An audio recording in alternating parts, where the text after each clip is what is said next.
The Labour Party has said that it is shocked at the wave of judgments made at the several national and state assembly tribunals, where some of its elected members at the National Assembly have been dismissed by the tribunals.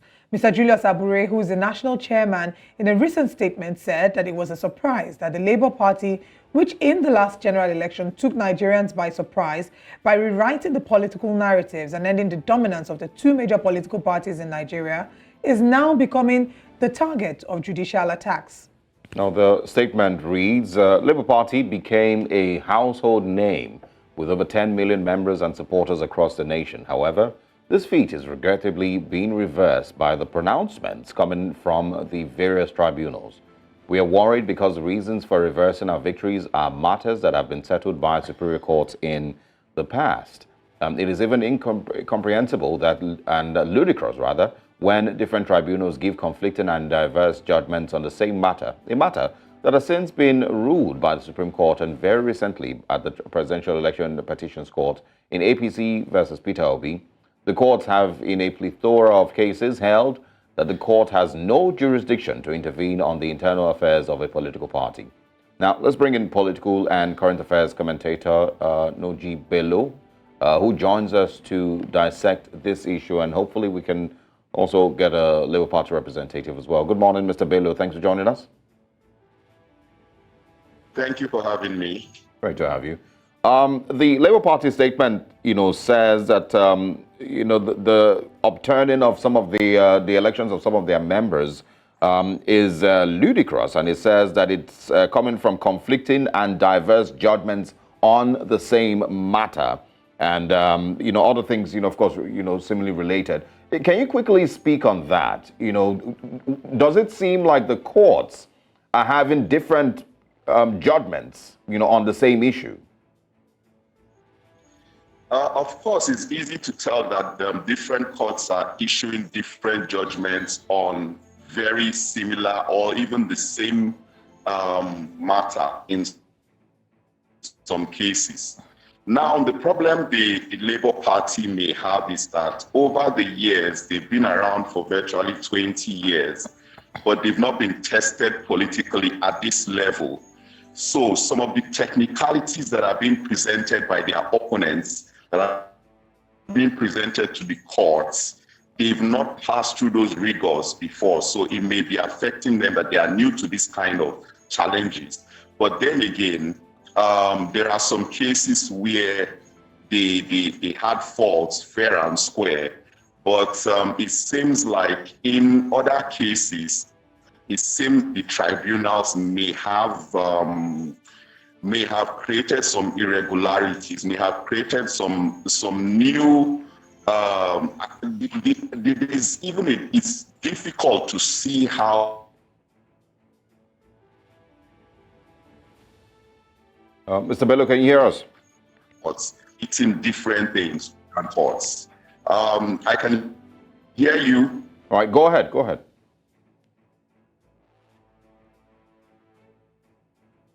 Okay, we seem to be struggling with the connection there from Noji Bello. The conversation, of course, is centered around Labour Party's reaction. I can hear you, but my network is a... Yeah, we're having a slight struggle with your network. Hello, can you... Yes, we can hear you. If you can hear us, kindly go ahead.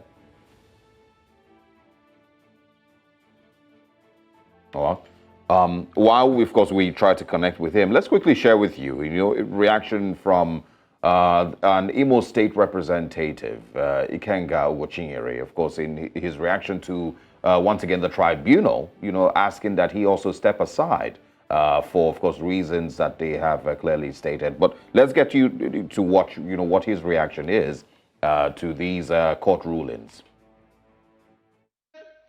Justice Akpobi nullified my election on a pre-election issue of primary by an application from an my APC candidate loser who won 1 polling unit out of 346 polling units. One. Even when me that was challenged was not in the state, we still won by the will of our people. And today, we are being punished because we did not bow to an individual who is unfit to be in office. Now, the man that was propped up by him to attempt to reignite the magic of the Supreme Court this time around with Justice Akpovi on an issue of pre-election. Something that is not one of the constitutional grounds for disqualification. Something the appeal court yesterday and even 2 days ago ruled on. Something that the same Imo Election Petition Tribunal have ruled on other members of the House of Reps that their primary held the same venue as valid, and a pre-election issue that non-party members can challenge. Same tribunal here in Maraba, Nasarawa. I will vigorously challenge this decision. At the same time, I will challenge this decision at the appeal court with everything in me, and I will continue. And at the same time, no matter how it ends, remain committed to speaking more truth to power, standing against the immoralists and men of no decent background who have seized our democratic space. Take the news around. I am stronger than ever before. This has motivated me to understand the need why I must continue the advocacy that our society is getting rotten and people are playing akara with our judiciary, and it must stop. Like me or hate me, I cannot change on this given path that God has given me.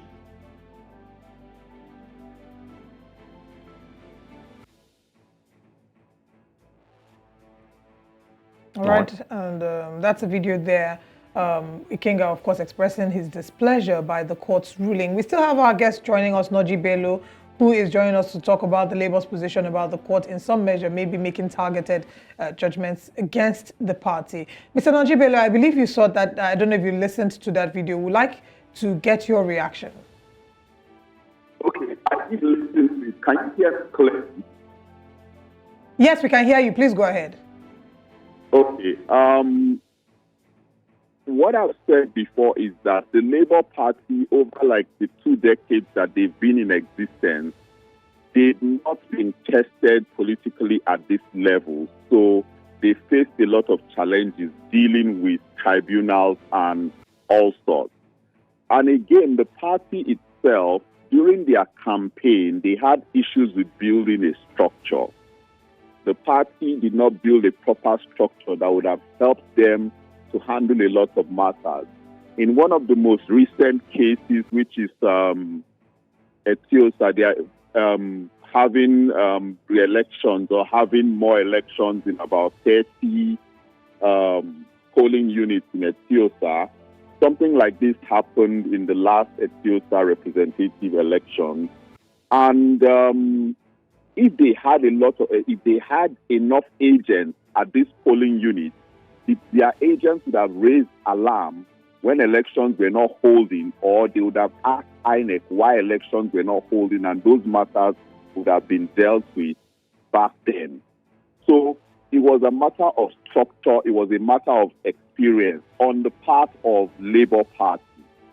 However, when we come also to the tribunal and additionally to INEC, INEC should begin to face penalties for these kind of occurrences where you have more than 30 polling units not having elections and you just go on to declare a winner and not even filing or letting anybody know that, oh, there's a problem here. So INEC, in some of the cases, INEC is supposed to be penalized, including their staff that were involved in those matters. But then again, to the tribunal, we've seen irregularities, very clear differences that these different courts are giving on the same matter.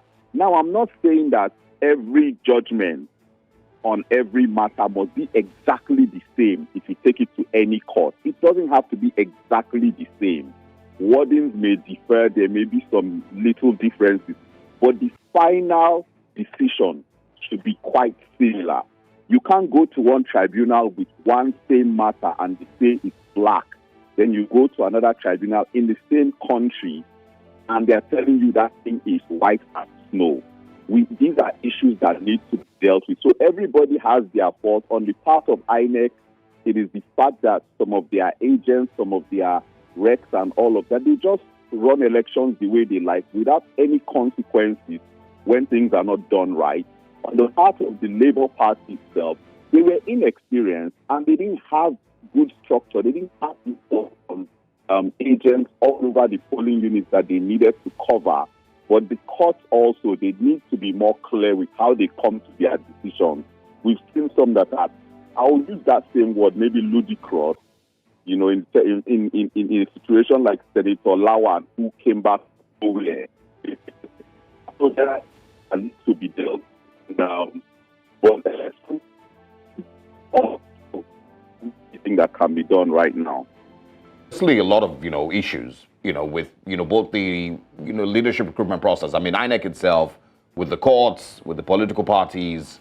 There's a lot of issues. Like you just mentioned, Senator Ahmed Lawan, who of course everyone of course has mentioned that came back to the Senate under very, very, very, very funny circumstances. But I want you to speak further on one thing you've mentioned. Now, if you look at the Thaddeus Atta Labour Party in Etiosa ruling, where it is said that about 30 councils or polling units didn't have elections.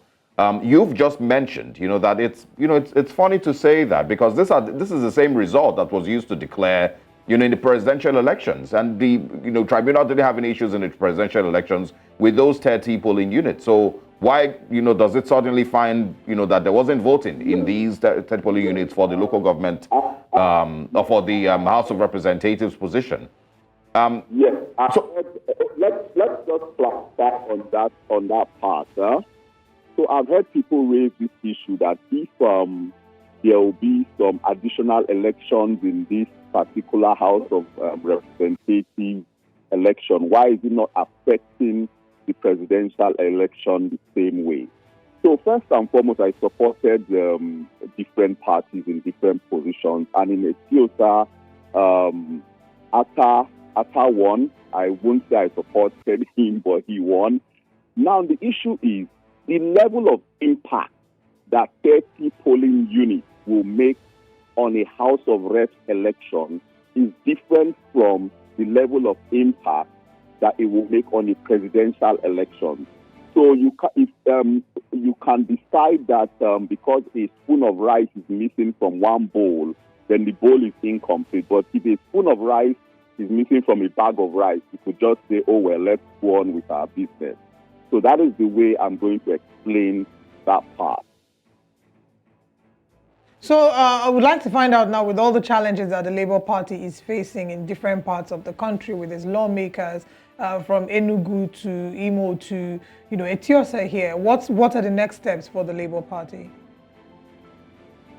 Oh well, I won't want to push them to. I won't want to skew them into what they don't want to do.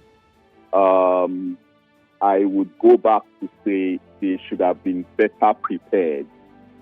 And whatever they want to do right now, if it's re-election, if it's going on to the higher court, whatever they want to do, they should be better prepared. If it's preparing for the next election, whatever they want to do, they should be better prepared. They should take everything into consideration, because we told them a lot of things they could do, and they said they didn't need to do that. There was a mass movement. Mr. Bello, kind of just to mention, even if yes, I agree that each political party needs to be better prepared going forward. But the level of preparation that we maybe are demanding from these political parties are because of the lapse in structures. That INEC should have. The things that we're demanding from these political parties. Labour Party, of course, pulled this off in 9 months, and everybody would always commend them for what they were able to achieve in just 9 months. Able to shake the foundations of Nigeria's leadership recruitment process in 9 months. But let's not, ignore the part where INEC itself was given up to 400 billion naira to set up structures for these elections. INEC itself has not complained that elections didn't hold in 30 polling units. They moved on. They went on and declared results. So I know. Let's be clear. On the part of INEC, I think every Nigerian should say it. That INEC failed completely. Completely. I cannot give any credit to what INEC did as elections this year. From registration of voters up to final declaration of elections, and how they have gone to be defending absolute irregularity, absolute nonsense. INEC right now, I believe that right now some staff and executives of INEC should be in jail. There was a guy in, was it Jigawa or Adamawa, who declared a governorship, who was he a rec or something, who declared a governorship election instead of allowing the returning officer. INEC was a total mess in 2023. Total mess, and people should go in for it. There should be people punished for it, and I'm talking about tens or hundreds of INEC staff. So INEC will not be let loose on this. They have very serious questions to answer. But on the part of the parties, like we said, especially on Labour Party, they did a great job, but they should have been better prepared, and they should be better prepared for whatever they choose to do next. That you've highlighted that as well, but we do hope that whoever is the rightful winner, be it the Labour Party or the PDP or the APC, that they find justice at the courts, because that really is the final hope for the common man. Yes. Thank you so much, Noji Bello, for joining us. We wish you a wonderful rest of the day.